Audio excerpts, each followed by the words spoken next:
Umarangkada na ngayong araw ang konstruksyon ng Ortigas Station ng Metro Manila Subway Project sa Pasig City. Pangako ng DOTR sa ilalim ng bagong acting secretary na si Giovanni Lopez. Mapaplansya na ang lahat ng right-of-way issues sa naturang proyekto pagsapit ng 2026.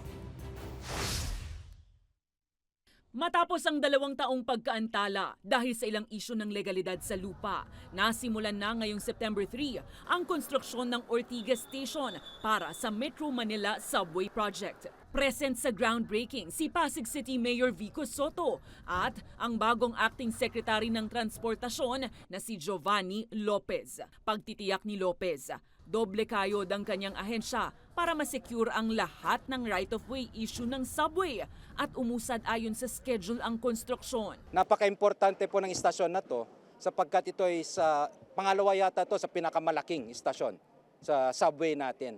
At dito rin magsasalubong yung tren na subway papuntang Mandaluyong sa Ortigas. At dito din sinasabi nilang may turn pad. So napakahalaga po nito. Tinaguri ang Project of the Century. Ang unang subway ng Pilipinas ay bubuuin ng 17 stations mula Valenzuela hanggang Pasay City.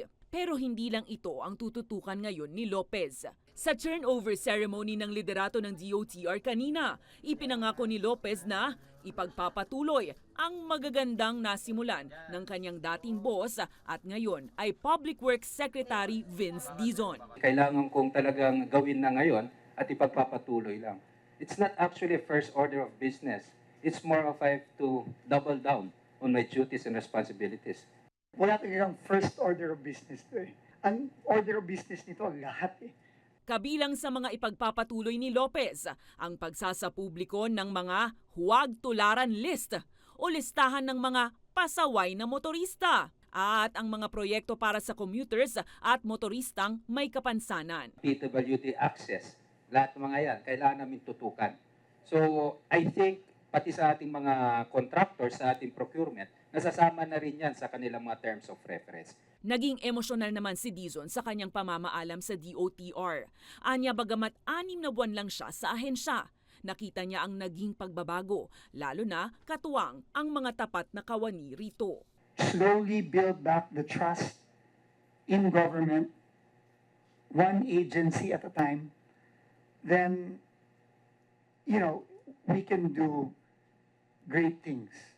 No? And I guess that is what is giving me all this emotion because I've seen it in the OTR. Payo ni Dizon ngayon sa dati niyang undersecretary. Ituloy ang pagbabago sa DOTR. And I think he's the best person to do that.